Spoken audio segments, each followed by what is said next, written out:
Hello hi ನಮಸ್ತೆ ಎಲ್ಲರಿಗೂ ಅಭಿರುಚಿಗೆ ಪ್ರೀತಿಯ ಸ್ವಾಗತ.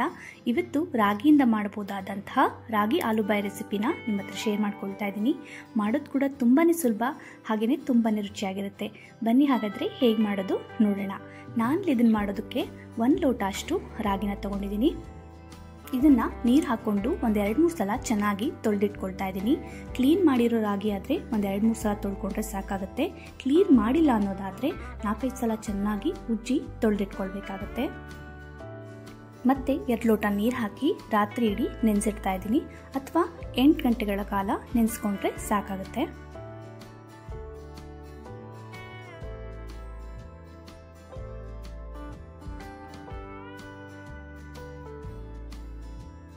ಈಗ ಒಂದು ಮಿಕ್ಸಿ ಜಾರ್ಗೆ 1 ಕಪ್ ಅಷ್ಟು ನೆನೆಸಿಟ್ಟಿರುವಂತಹ ರಾಗಿನ ತಗೊಳ್ತಾ ಇದ್ದೀನಿ. ಅದಕ್ಕೆ 1 ಕಪ್ ಅಷ್ಟು ನೀರನ್ನ ಸೇರಿಸ್ಕೊಂಡು ಸ್ಮೂತ್ ಆಗಿ ಗ್ರೈಂಡ್ ಮಾಡ್ಕೊಳ್ತಾ ಇದ್ದೀನಿ.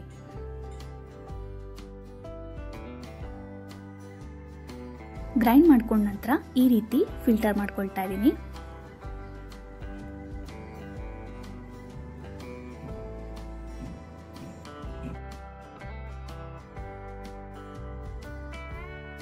ಈ ರೀತಿ ಫಿಲ್ಟರ್ ಮಾಡ್ಕೊಂಡ್ಮೇಲೆ ಮತ್ತೆ ಇದನ್ನು ಇನ್ನೊಂದ್ಸಲ ಗ್ರೈಂಡ್ ಮಾಡ್ಕೊಳ್ತಾ ಇದ್ದೀನಿ. ಈ ರೀತಿ ಒಂದು 2-3 ಸಲ ಮಾಡಿಕೊಂಡು ಚೆನ್ನಾಗಿ ರಾಗಿ ಹಾಲನ್ನ ತಗೊಳ್ಬೇಕು.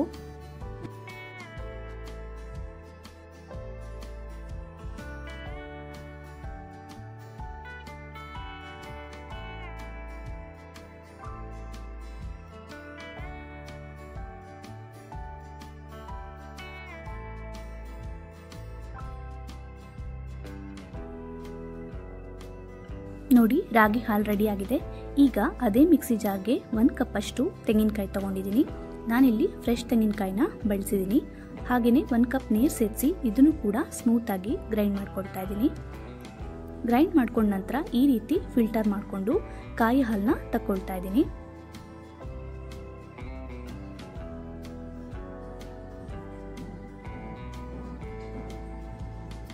ಇದನ್ನು ಕೂಡ ಅಷ್ಟೇ ಮತ್ತೆ ಮಿಕ್ಸಿಗೆ ಹಾಕ್ಕೊಂಡು ಒಂದು 2-3 ಸಲ ಚೆನ್ನಾಗಿ ಕಾಯಿ ಹಾಲು ಬರೋ ತನಕ ತಗೊಳ್ತೀನಿ.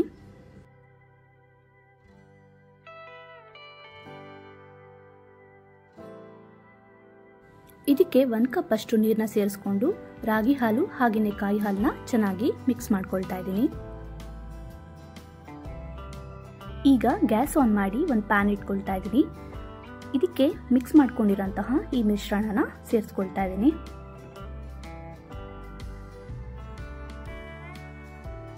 ನಾನಿಲ್ಲಿ ಇದಕ್ಕೆ 2 ಕಪ್ ಅಷ್ಟು ಪುಡಿ ಬೆಲ್ಲನ ಸೇರಿಸ್ಕೊಳ್ತಾ ಇದ್ದೀನಿ.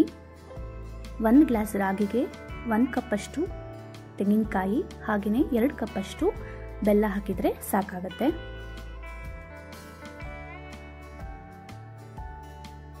ಬೆಲ್ಲನ ಸೇರಿಸ್ಕೊಂಡು ಚೆನ್ನಾಗಿ ಮಿಕ್ಸ್ ಮಾಡ್ಕೊಳ್ತಾ ಇದ್ದೀನಿ. ಈ ರೀತಿ ಗಂಟಿಲ್ದಂಗೆ ಚೆನ್ನಾಗಿ ಮಿಕ್ಸ್ ಮಾಡ್ಕೊಳ್ಬೇಕು. ಈ ರೀತಿ ಮಿಕ್ಸ್ ಮಾಡ್ಕೊಳ್ತಾನೆ ಇರಬೇಕು, ಆವಾಗ ಗಂಟಾಗೋದಿಲ್ಲ. ಈ ರೀತಿ ಗಟ್ಟಿ ಆಗ್ತಾ ಬರುತ್ತೆ. ಈಗ ಇದಕ್ಕೆ ನಾನು ಒಂದು 2 ಸ್ಪೂನ್ ಅಷ್ಟು ತುಪ್ಪನ ಸೇರಿಸ್ಕೊಳ್ತಾ ಇದ್ದೀನಿ. ನೋಡಿ, ಇಷ್ಟು ಗಟ್ಟಿ ಆಗೋ ತನಕ ಕಾಯಿಸ್ಕೊಳ್ತಾ ಇರಬೇಕು. ಈಗ ಇದು ಆಗಿದೆ. ಇದನ್ನು ನಾವೀಗ ಸೆಟ್ಟಿಂಗ್ ಪ್ಯಾನ್ಗೆ ಸೇರಿಸ್ಕೊಳ್ತಾ ಇದ್ದೀನಿ. ಈ ರೀತಿ ಪ್ಯಾನ್ ಇಲ್ಲ ಅನ್ನೋದಾದರೆ ತಟ್ಟೆ ಕೂಡ ಹಾಕ್ಕೊಳ್ಬೋದು. ನೋಡಿ, ಈ ರೀತಿ ಸ್ವಲ್ಪ ನಾನು ಇದಕ್ಕೆ ತುಪ್ಪನ ಸೇರಿಸ್ಕೊಳ್ತಾ ಇದ್ದೀನಿ.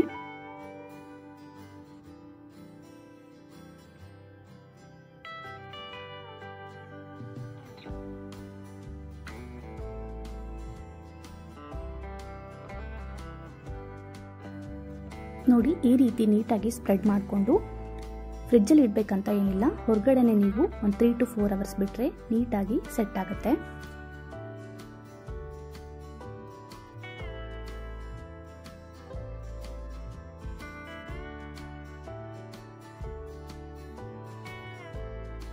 ನೋಡಿ, ಈಗ ಚೆನ್ನಾಗಿ ಸೆಟ್ ಆಗಿದೆ. ಇದನ್ನ ಈ ರೀತಿ ಒಂದು ಪ್ಲೇಟ್ಗೆ ಸೇರಿಸ್ಕೊಳ್ತಾ ಇದ್ದೀನಿ. ಹಾಗೆಯೇ ನಿಮಗೆ ಯಾವ ಶೇಪಲ್ಲಿ ಬೇಕೋ ಆ ಶೇಪಲ್ಲಿ ಕಟ್ ಮಾಡಿಕೊಂಡ್ರೆ ಆಲೂಬಾಯಿ ರೆಡಿ. ನಿಜವಾಗ್ಲೂ ಟೇಸ್ಟ್ ಅಂತೂ ತುಂಬಾ ಚೆನ್ನಾಗಿರುತ್ತೆ. ಮಕ್ಕಳಿಗಂತೂ ತುಂಬಾ ಇಷ್ಟ ಆಗುತ್ತೆ, ಹಾಗೆ ತುಂಬ ಹೆಲ್ದಿ ಕೂಡ. ಈ ವಿಡಿಯೋ ನಿಮ್ಗೆ ಇಷ್ಟ ಆಗಿದೆ ಅಂತ ಭಾವಿಸ್ತೀನಿ. ಈ ವಿಡಿಯೋ ನಿಮ್ಗೆ ಇಷ್ಟ ಆದಲ್ಲಿ ಪ್ಲೀಸ್ ಲೈಕ್ ಮಾಡಿ, ಶೇರ್ ಮಾಡಿ, ಹಾಗೆ ಸಬ್ಸ್ಕ್ರೈಬ್ ಆಗೋದು ಮರಿಬೇಡಿ.